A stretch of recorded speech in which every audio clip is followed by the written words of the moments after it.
Yeah, this is Darby Allen, and you're watching AEW Insider. What's up, peeps? We're back. As always, I'm your host, Lee Benson. Thank you so much for joining us for our YouTube edition of the AEW Insider. Let's get right to some wrestling news. AEW. Darby Allin recently was on Talk is Jericho. He touched on his time with the wrestling promotion Evolve, and this is what he had to say. I used to work in a company called Evolve, which is like a sister company to WWE at the time. I had wrestled their guys, but it was always it felt like it was handed to me. Like, oh, I guess they assumed everybody was like a super fanboy. Like, oh, you're going to wrestle this guy, so this will make you happy. I'm not a fanboy. Like, I'm not here to wrestle people and brag online.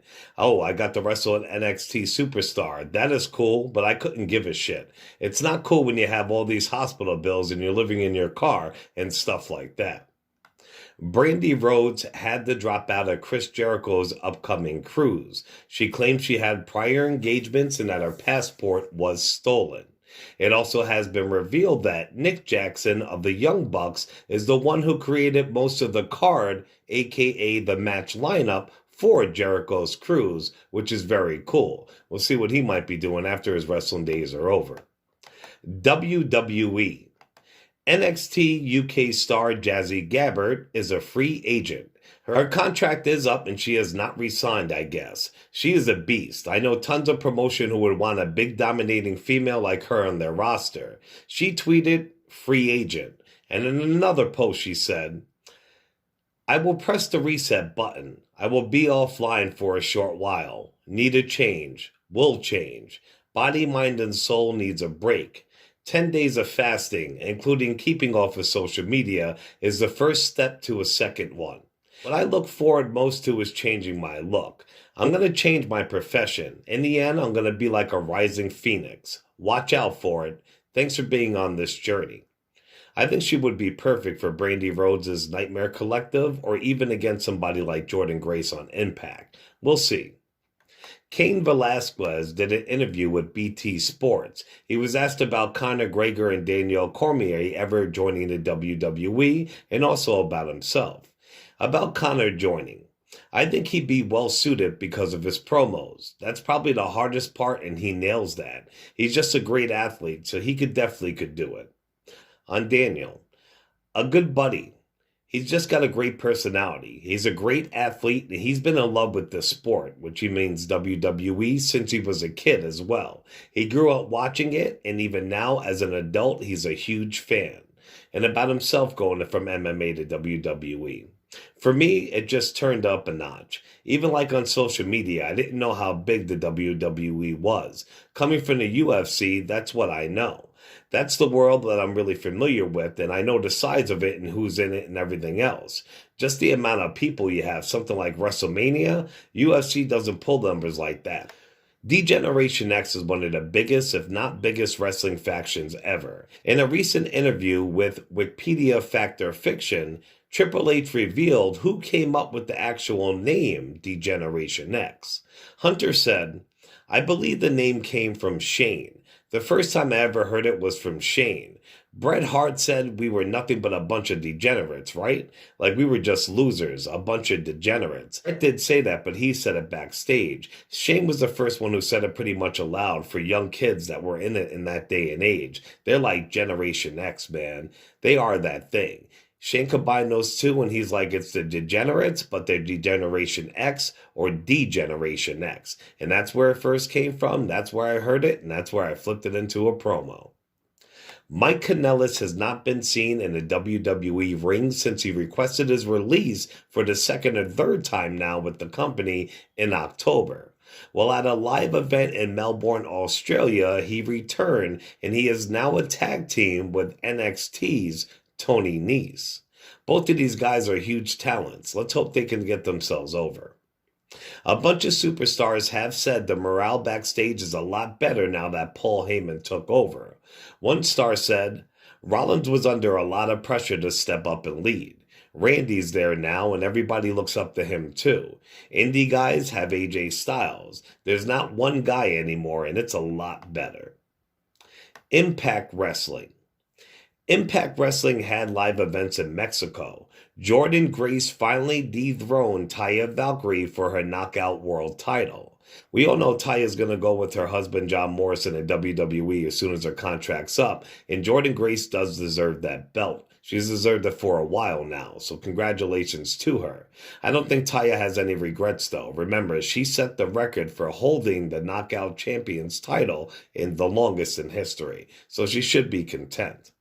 Also, while taping in Mexico, Psicosis caught up with Konnan in an alley. It was legit. It was right outside the arena. There were work trucks. There were backstage workers walking around. They were talking to each other back and forth verbally, and things got heated. Out of nowhere, Psicosis slapped the piss out of Konnan over things he said. After he smacked him, he put his hands right up, ready to fight. You could tell Konnan started backing up, and he wanted no parts of Psicosis. It was insane. Definitely check the video out. I will post it after I post this video. Random wrestling news. If you're a fan of Busted Open Radio, you know that Tommy Dreamer co-hosts and guest stars on the show at times. They asked him what he thought about Tessa Blanchard being a racist, a controversy. This is what the Dreamer had to say. Listen, I texted Tessa. She didn't get back to me. Tessa and I went and spoke to her finally at the pay-per-view Hard to Kill. And obviously she was not in a good place mentally. It becomes almost like gang warfare where everybody jumps on a hot topic. I would state that I have a great relationship with her. I also have a great relationship with a lot of other women that were talking about her. I was not there. I don't know if there was a physical confrontation between her and this other wrestler, Rosa, that led to a physical brawl between them. Sometimes in the heat of battle, you say things that you will regret. Or if you're in a physical fight, you may not have a regret with that person. I know that Tessa used to date a famous wrestler who's in WWE, Ricochet, and he is African American. I know Tessa is currently engaged to Daga, who is Mexican. I don't feel that Tessa is a racist. Let me also explain to you, when I first met Tessa, a lot of people said, hey, watch out for this girl, and told me some things about her. And I had to formulate my own opinion for how somebody treats me. I also understand that people treat me differently because I'm Tommy Dreamer or I'm helping out behind the scenes. But I formulate my own opinion on someone, how they treat me and how they act around me. And I remember one time she comes up and says, I don't think you like me. I said, I don't even know you. Let me get to know you. She said, fair enough. And that was it. He made some pretty good points there, and I go by the same way in life. You can hear this and that about a person, yada yada, but I wait till I meet them myself, my interaction with them, and I make my own opinion.